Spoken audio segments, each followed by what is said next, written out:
et nous accueillons tout de suite pour cette dernière séquence de l'émission Catherine Blanc, sexologue et psychanalyste à Paris. Catherine, aujourd'hui on va prendre la question de Martine, elle a 51 ans, on l'écoute.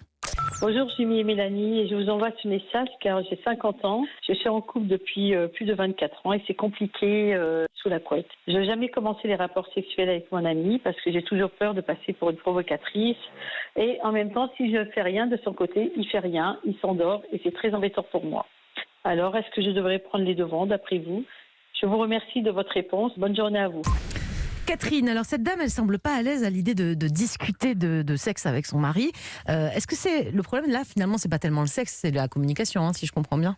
Là, elle parle pas que de communication, c'est d'oser être responsable de son désir, d'exprimer son désir sans peur du jugement. Or, elle a déjà une idée préalable qui est qu'une femme qui est en désir est une provocatrice, pour ne pas dire des mots plus vulgaires, et que donc elle s'en empêche en espérant que lui devine le désir qui pourrait être le sien et qu'il vienne à sa rencontre ou réveille la belle endormie. Sauf qu'elle n'est pas endormie, elle est vraiment toute bouillonnante en elle et en face d'elle, elle a quelqu'un. Alors la question est, est-ce que c'est quelqu'un qui est sans désir ou est-ce que c'est quelqu'un qui respecte les limites qui semblent être les siennes et qui du coup attend le rendez-vous, mais comme évidemment chacun attend le rendez-vous de l'autre, il ne se passe pas grand-chose, bien évidemment. Et puis là, elle dit que ça fait 24 ans qu'ils sont en couple. Est-ce qu'on peut être gêné après autant de temps passé quand même, ensemble, c'est vrai, hein. à propos de choses assez simples comme les rapports sexuels?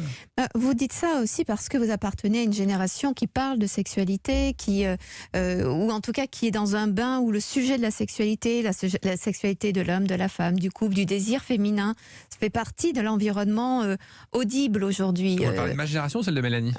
Oui, c'est ça, bien sûr. On a 3 ans d'écart, évidemment, c'est très différent. Voilà, c'est très très différent, mais c'est un homme, une femme. Enfin, vous n'avez peut-être pas 25 ans que vous êtes en couple aussi, ces choses changent peut-être avec le temps. Les choses, alors on pourrait dire qu'avec le temps, s'éteignent un peu peut-être, non ? On pourrait aussi avoir une liberté de parole avec le temps, mais en réalité, on a du mal à changer nos positions parce que changer nos positions, c'est laisser penser qu'on s'est nourri ailleurs ou qu'on s'interroge en dehors de l'autre.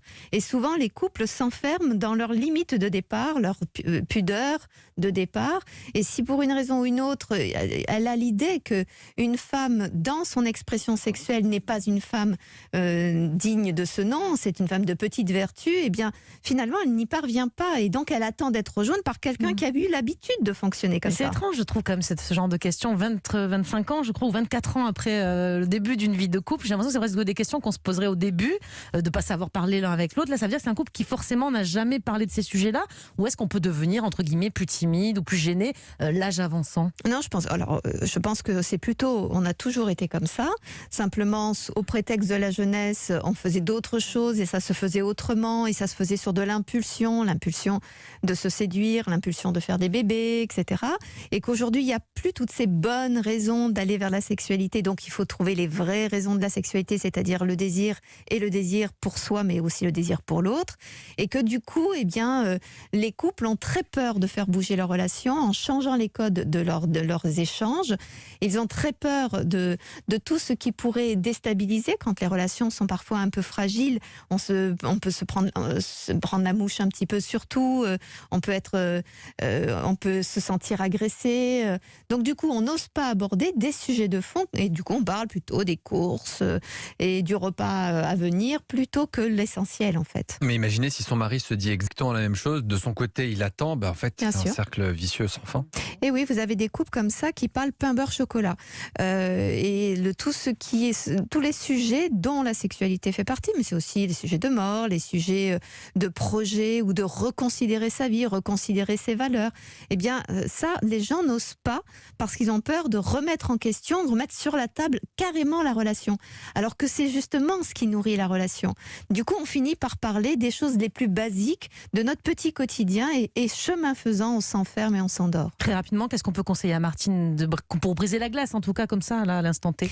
Peut-être qu'elle dise tout simplement que c'est arrivé 1000 fois qu'elle ait eu du désir pour son mari. Il en sera peut-être très content, même. Ce sera très flatteur pour lui parce qu'elle l'aime, parce qu'il lui plaît, et parce que aussi il est celui avec lequel sa sensibilité érotique peut s'exprimer, mais qu'elle n'ose pas par peur de provocation. Peut-être que ça lui permettra de dire mais pas du tout ma chérie. Peut-être qu'elle aura une très bonne surprise. Merci beaucoup Catherine pour tous ces conseils.